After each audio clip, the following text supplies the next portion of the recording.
Our next speaker I'd like to welcome up on stage is Liza Collin. And Liza Collin spent the past 15 years in management positions in media, telco, and SaaS. And she thrives when taking products from good to great. And she excels in communication of strategies.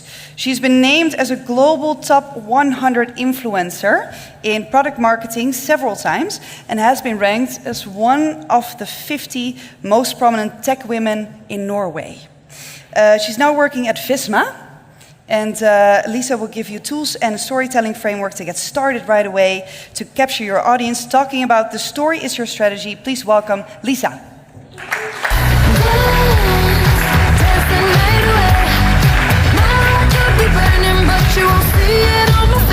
And what a good song you chose. Thank you. We talked about it before. Why did you choose this song? Well, it's Pink, obviously, but it also has a really good history, that movie. If you haven't seen it, just bring your whole family. To the Barbie movie, right? Yes. To the Barbie movie. Yep. Please do. Yeah. And maybe we can have a show of hands. Who here knows the company Visma? Oh my God. Well, Liza, I would say take it away, and one more round of applause for Liza, please. Thank you.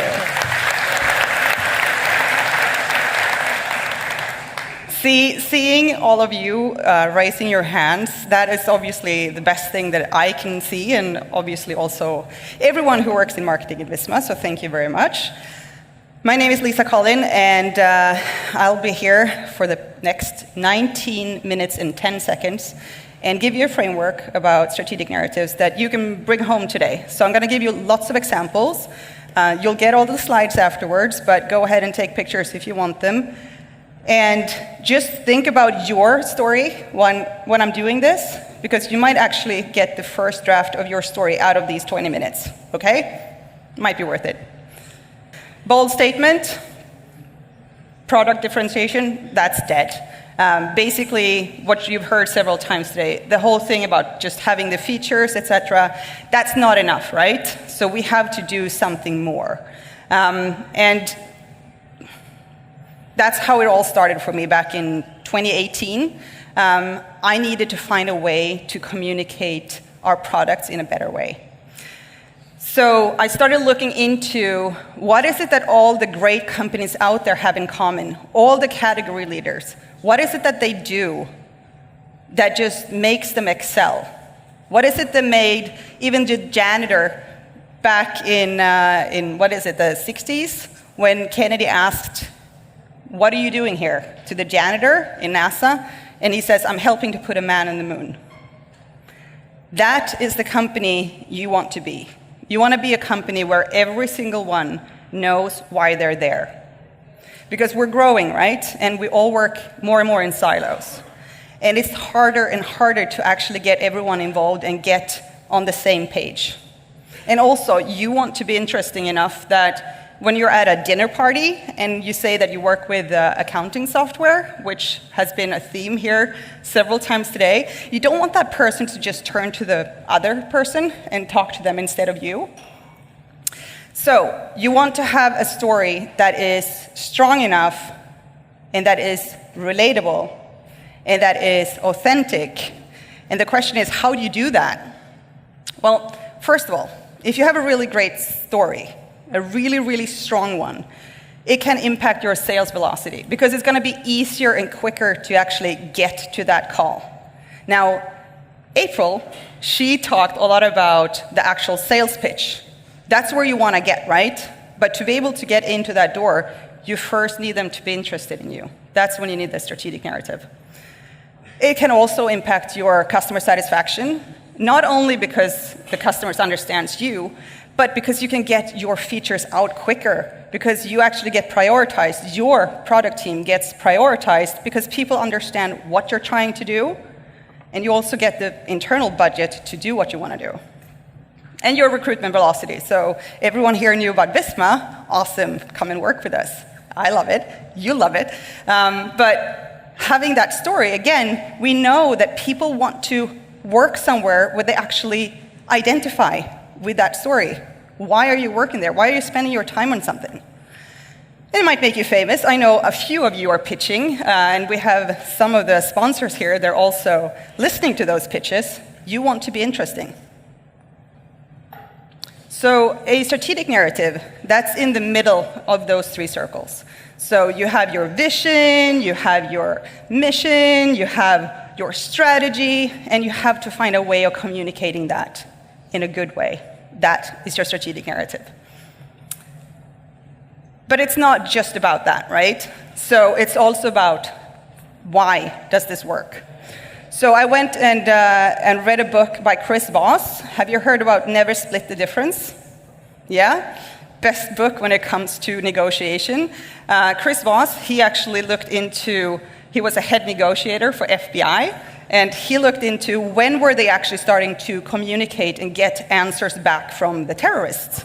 And it was when they had communicated for a bit, and the negotiator told the story back to the terrorist. Okay, so you think this and this is bad, and unless you get $10 million, you're going to shoot the hostage. That's right. It doesn't mean that they're agreeing on anything that they're saying, but they got an understanding. And when they felt understood, they were able to negotiate better. So they want to be heard, and they want to feel understood. That's what our customers are experiencing. And this is something that's really important to me. I'm not just talking about marketing.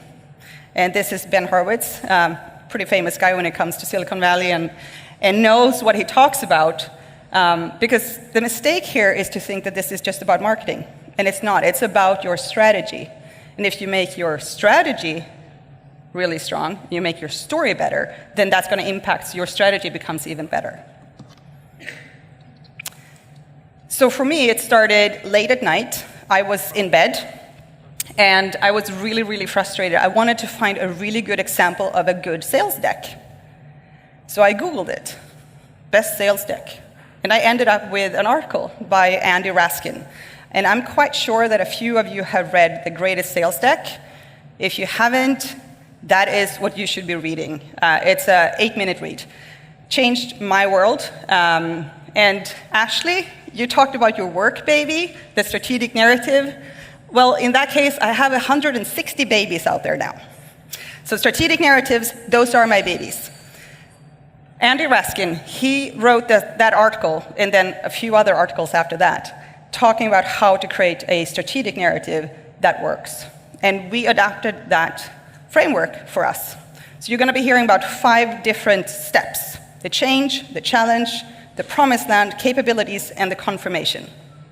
And I'll go through it. 12 minutes, we'll get through it.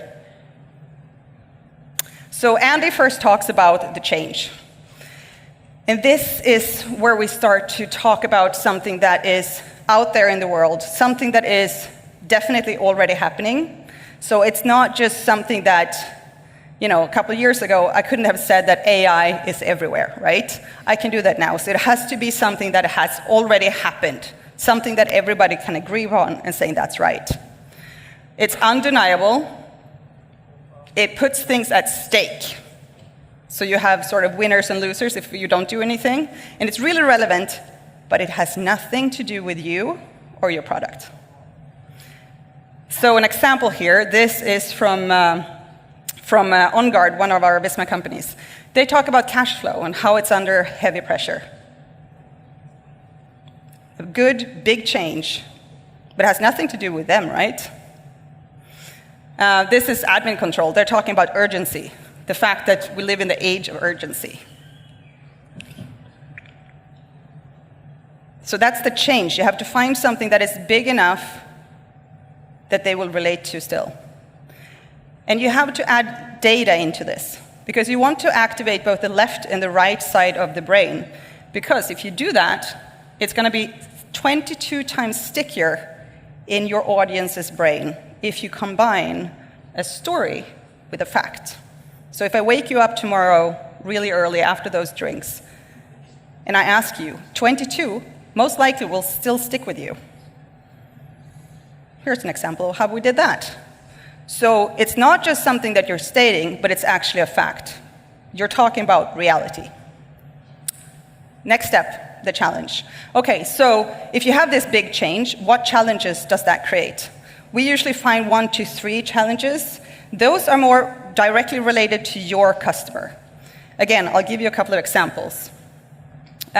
This is from one of our companies talking about the search for safety, security, and financial comfort. But I'll also use some examples that are not Visma, just to not do too much advertising here. This is Elon Musk. I'm not going to ask if you know him or not. Elon Musk, he talked about how the CO2 emission is worse than ever. That was his change. And the challenge is that if we don't do something now, it's going to be too late. Everybody agrees, everybody knows this is the truth, he doesn't have to do much more. That was his change and his challenge. Yep. Lovely. Cool. There you go. Awesome. See, that was the whole discussion we had. Cool. Elon Musk, big problem. So it's really relatable that he knows that this is something that everyone is going to relate to. Change and challenge. All right. This change and the challenges, they're going to create winners and losers. So if you don't do anything, it's going to be a negative impact. And if you do something, it's going to be positive. I call this the Cinderella stage. So first, you get to go to the ball, and then you get to dance with the prince, and then you get to live happily ever after, right? So you have to tell this story in a way that if you adapt, tease them a bit, what's going to happen? And also, if they don't get to go to the ball, she's going to continue cleaning for the rest of her life. So give them the idea, what's going to happen if you change and adapt to that big challenge, and if you don't. I won't do that. Another example from one of our colleagues, admin control, talking about the quality of your decisions, and that they can build on. Is the quality okay, or is it really good? Probably going to give different outcomes. And then it's the promised land. Now that's nirvana, right? So the promised land is about the happily ever after. It is about the teaser of what would life look like if they were able to change. And the really important part here is that you still haven't said a single word about your product. Not a single word.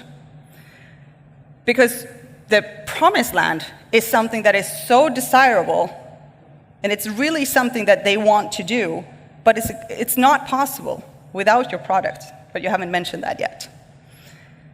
When you listen into presentations, you will hear it, because they will say something like, imagine that, or what if you could do something like this? Get paid quicker. Or just having employees that are really committed from the start. That was apical. I think I got apical in here. Yeah. Elon Musk again, for not showing just the Visma companies. He said, what if we could harness the power of the sun? We're still pretty high level here, right? Does anyone know what he was actually presenting? Not yet. Okay, so he then explains why it's not possible right now. You cannot harness the power of the sun and just live out of that yet, because of 2 reasons. First of all, the sun goes up and down. That's why it's not possible to get to nirvana yet. Second of all, it's because of the batteries. The batteries aren't pretty enough, they're not effective enough, they're not cheap enough to store the sun, which you have to store because it goes up and down. So, promised land, but not possible to achieve. We talked about, for one of our products, it was about what if you could, as a home nurse, somebody who's just visiting a lot of different elderly people every day, what if you had time for that extra cup of coffee with that lonely person? What if that was your grandma, and somebody actually took the time out of their day to sit down and have that cup of coffee so they weren't alone? The problem is that there's so many persons that they have to visit every day, and they have to drive all over the place, so they don't have the time. And when I'm talking about this, and Andy Raskin is very clear on this again, the promised land is never about your product. It is something that you enable, but it's not what you actually do yourself, okay? That's the capabilities. The capabilities, we talked a little bit, I saw some examples of the old way and the new way, you talked about categories and so on, but you want to explain why what you're doing is new and why what you're doing is actually going to revolutionize the way that things are being done before. You can show it, like Proactive did. They actually showed this is what it looked like before, and this is how we're doing it. It's completely different. But you need to show here your strategy and how your strategy within your company is actually completely based on solving the promised land. And the promised land is all about your customer, right? So this is when you get to start talking about your product. Another of our companies, Idella, they use this. And actually, I know that these guys, they actually increased their the downloading of their RFPs with 5x, I think. So when you have a good story, you can measure the results straight away, and I'll show you more examples. But here is where you talk about the product. What is it that you do? What is it that you actually deliver? What is it that makes your customer go from the change and the challenge, which they don't want to acknowledge maybe, to a promised land that they didn't even know that they wanted? Elon Musk, he was talking about the Powerwall, a battery. And he had people standing up on chairs because they were so excited when he told his story, because it was relatable. Okay, CO2, big problem. If we don't do something right now, bigger problem. What if we could harness the power of the sun? Can't do that because of this and this. The batteries aren't good enough. Well, I fixed the batteries. Do you want it? The last step is the confirmation. That's where you actually give the proof.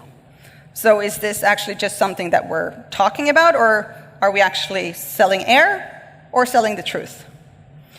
So you want to show a customer quote if it's really early, maybe a sketch of some sort, a reference case perhaps, show a demo, of course. That's when you come a bit further in your product development. Show how it actually works. We solved how to get to the extra cup of coffee. But you can show those quotes, those references. I loved when you talked about actually giving your CX some extra cash if they get a good reference case. Reference cases, that is when you tell somebody else that you're not going to be the first one. First mover, that's hard. But somebody else already walked this path with us, and we got them there. This is another fun example, maybe more for your marketeers. You know, we can do A/B tests on mostly everything. So we worked with the story, and then we just took it up and did an A/B test. And it was kind of fun when we did a 90% improvement just by changing our narrative to something that was relatable to our customers. The first one said, click, click, clear. So done. So it's completely focused on the product. The other one is so easy that you can actually do it yourself. Second one, 90% better. Another company, this is a company that worked really hard with getting the strategy understood in the company. So we did the ENPS score and checked, okay, do you understand and do you relate to our strategy? And after they heard the story, the improvement was at 109%. Again, it's talking about something that is actually relatable, and they understand, why am I doing this? Why am I going to work every single day? And again, we have another company, and they've had 3 times as many customers contacting them now, just because they're more relatable now. The same company actually, going back to from 19 to now, have a 5x improvement in their revenue. Not just the strategic narrative, obviously. That's just a start. But it's about getting everybody to walk in the same direction. Elon Musk again. Let's see if I get this to move. Yeah, he just showed that the whole conference that everyone was attending was actually just powered by his batteries. Pretty strong proof.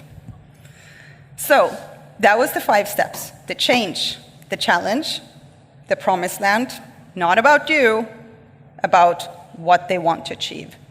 And then you have the capabilities and the confirmation. Those 5 steps, that's a strategic narrative in my eyes, how you can tell your strategy in a way that is relatable. Now, with 43 seconds to go, I'm just going to tell you how we actually do it. Well, it's the ones that knows the customers that actually win this game. So we do interviews, and I won't go through the stories, but basically we ask them, how are we changing your life, and what is keeping your CEO up at night? I can assure you it's not going to be about your product. It's probably about getting everybody on stage, getting everyone to work on the same questions, right?